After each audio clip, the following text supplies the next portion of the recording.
Hello everyone, welcome back to our channel, and in today's video we're going to have a chat about post-finasteride syndrome.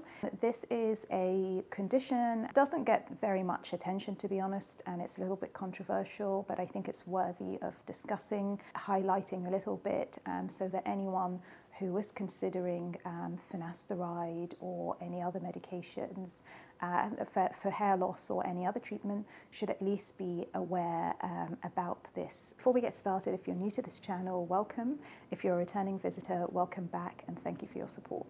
Finasteride, and you might have seen from one of my previous videos, is an androgen blocker.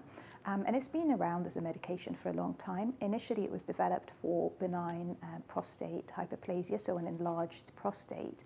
And what it can do is it's been used, for many years successfully in men, particularly older gentlemen, to reduce the size of the prostate and alleviate the symptoms from having a very big prostate. And so that's been great.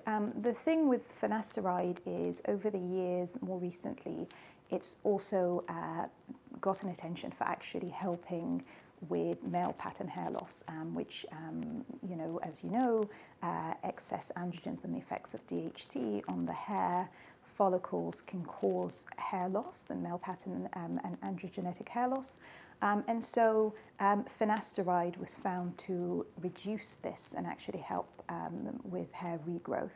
And so it was licensed for a few years ago for use as a tablet for treating male pattern hair loss, and has been quite effective. It's been quite popular, but as with any medication, there are, of course, always side effects. And so it'll be things like sexual dysfunction side effects, so things like loss of libido, erectile dysfunction.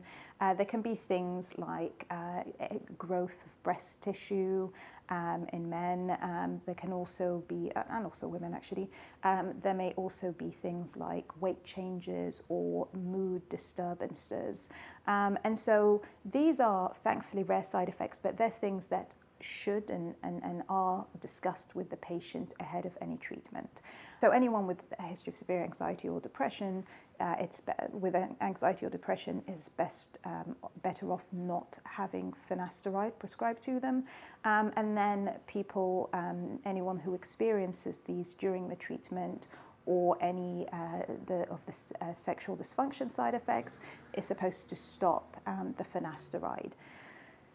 And that's whatever medication, you're always supposed to stop if there are side effects and see what's happening, and maybe even completely stop the treatment. The issue with finasteride is there's been, over the years, a very small group of patients who, even long after stopping finasteride, they still continue to have the symptoms. So they may have stopped it for years, but they still continue to have the either mood problems, the sexual dysfunction side effects, and that is a problem. And again, it's something that doesn't get discussed much because we're talking about a very small group of people around the world, and thankfully it is a small group of people, but for these people, as you can imagine, these are devastating side effects, and to have them permanently. And that's why I wrote an article on this, and I wanted to do this video, because I think it's something that's worth discussing with patients, regardless of how rare it is, because of how serious it can be.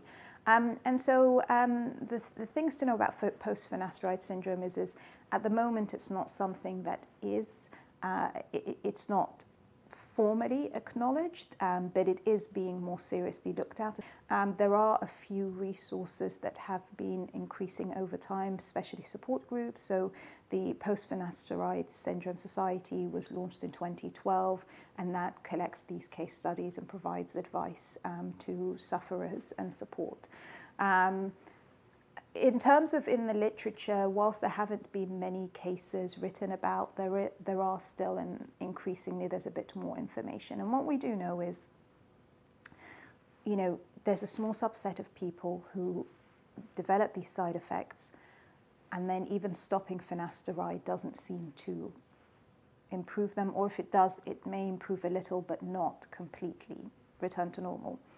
For now, we don't know. There doesn't seem to be an obvious way to predict who is likely to react like this to finasteride.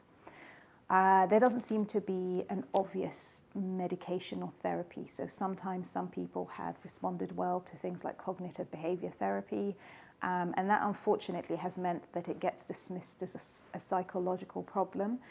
Also, this condition it largely affects men, but there have been case reports of women who also suffered side effects and continued. So it's not male or female specific. We also know that, yes, the majority of cases have been oral medications, but there's this very small number where topical finasteride has also caused some of these. Again, that's much rarer, but again, it's important to know. So far, the cases have been on finasteride because that's the big drug, but it's worth suspecting that dutasteride may also cause something similar. We don't know, but it is important to kind of be suspicious because they have a very similar mechanism of action. And so what does that mean for you? The decision to start any medication really has to be done with your eyes wide open. And it's really important to kind of know all of the potential side effects and assume, even if they're rare, if I'm one of these unlucky people, how would that affect me? And I think this is especially important if you're quite young and you're suffering hair loss, because the implications for you are going to be even more profound because you've got a long time.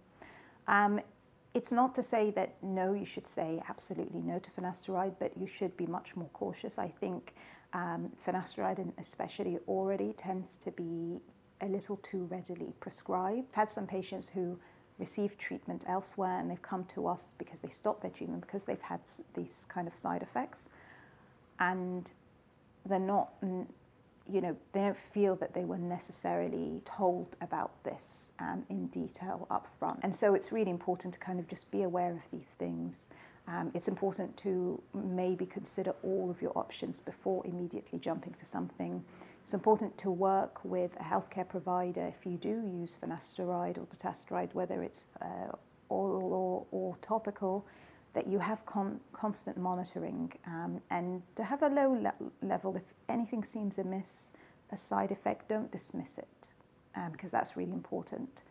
And so really, in summary, post-finasteride syndrome, it's very rare, thankfully, but it's always worth keeping in mind as a potential side effect. At the moment, it's not clear who's likely to get it, who's not. It's not clear if there is. Some people, it just goes away over time. Some people, it persists for a long time. Other people, it responds to some sort of treatment. So again, it's really important to work with, if you do develop these symptoms, work with a doctor who you trust and you know well. There's a whole cottage industry that's grown around it, and some of it are offering treatments that there are studies that show that can help, things like cognitive behavior therapy, but there's also a lot of supplements, a lot of kind of treatments that aren't really backed by anything, and I think it's important to be wary of these, because sadly there's always going to be people who want to capitalize on stuff like this. It's really important to realize you're not alone, and join any support groups for help, because that is a big part of a journey towards healing. And look, as a condition, like with all these things, it wasn't taken initially seriously, but it does seem like it's being taken a lot more seriously. It's certainly receiving a lot more press attention, not enough, but it is. And the regulators are looking at this, and there will be more studies that come out. And I would hope, as part of these studies, I would expect more options for treatments as there's more focus on this condition. So if you are suffering from this condition, don't lose hope. There will be some answers, and more answers coming forward as it's now becoming more of an issue and something that's more known about. Oh, I'm going to leave it there. I hope you found this video useful. If you have any questions or you want to share any of your experiences, please leave a comment below. I'm also going to leave a link to the article I wrote on post-finasteride syndrome. and that just gives a little bit more of an overview, and also some guides to finasteride itself. If you like this video, please don't forget to give it a thumbs up, and if you haven't already done so, please subscribe and hit the notification bell. Until next time, stay beautiful.